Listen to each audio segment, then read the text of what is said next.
I think that people are focused on the wrong issues.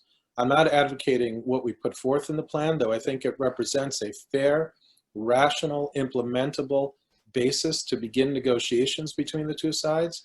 But I am saying that the world is looking down the wrong lane when they think that they could constantly say the same things over and over, point to UN resolutions that are both ambiguous and not binding and are interpreted differently around the world, and think that eventually that is going to bring peace.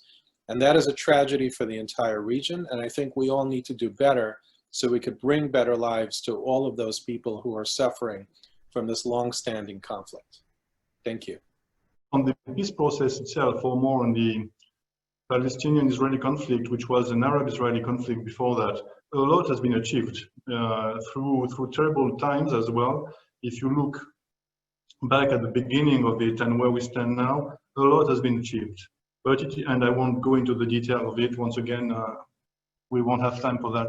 But it's true that in the last years, there has been a clear lack of progress, which is not satisfactory for anyone. And there has been tragedies, and we do not underestimate the losses that it caused to Israel in particular.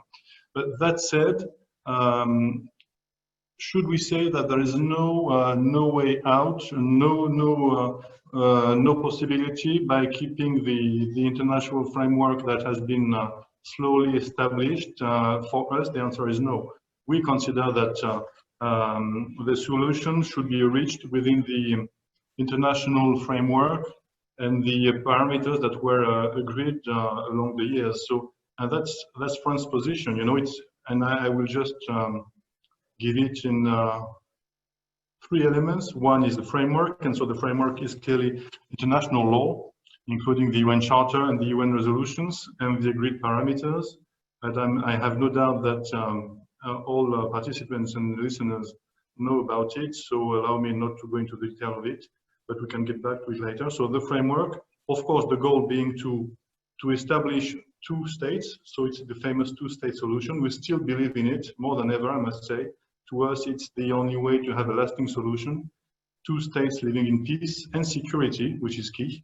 As you remember, France has always been committed to Israel's security and will remain committed to it very strongly. And third, of course, then there is a method and approach, and this has to be through direct negotiations between the parties. I think we have not spoken sufficiently to the European side. And what I found when I was active in Israeli diplomacy in 2015 and 2016 is we would open channels to France, for example. We had the French diplomat here just a few minutes ago, and we began areas of cooperation that didn't exist before. So to summarize and to bring my remarks to a close, I think open lines of communication are extremely important. I think, unfortunately, on the Palestinian side, there has been no communication, none with Israel, none with the United States, and I'm not sure what the quality of the communication is to Europe. That has to change. You can't have any kind of a negotiated settlement of the Israeli-Palestinian conflict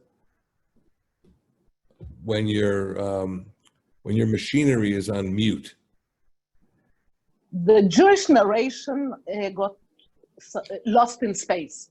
It seems that especially in Europe, Israelis maybe being self-assured, having such a wonderful state, forgot to go back to basics, to tell the story of international legitimacy and historical legitimacy of our presence in the land of Israel. We are in the midst of a wave of conversations with European leaders. And the interesting part is that we are not only talking about bilateral conversation, but also conversations with High Representative Borrell and people from the structures of the European Union, not only country by country. I don't subscribe to the theory that this is a Middle East peace process. Solving this conflict is not going to solve the rest of the very tough and tragic conflicts in the region. It may take the temperature down a bit, but solving this conflict is not the key to peace in the Middle East, and I think that people need to get off that concept. Is not to prejudge, and we won't do that. We have to, precisely what we want is to talk and be very clear about the fact that unilateral actions have to be avoided, on both sides, by the way, from Israel, basically, and that's the key point, but also talk to the Palestinians. Our message is that basically the key point would be for the parties to get back to the negotiations. So this is why we have these clear messages that we won't recognize Israel's sovereignty over annexed territories, but we also want from the Palestinian side that they still stick to the agreements. And so we support the establishment of a stable, viable democratic state in the Palestinian territories, but for instance, we also ask them still now to do what is necessary to have elections, free elections. That would be a credit to them and would allow to have a stable neighbor for Israel. The International Committee of the Red Cross, the ICRC, defines annexation as, quote, a unilateral act of a state through which it proclaims its sovereignty over the territory of another state, unquote. Now, why am I putting this on the table?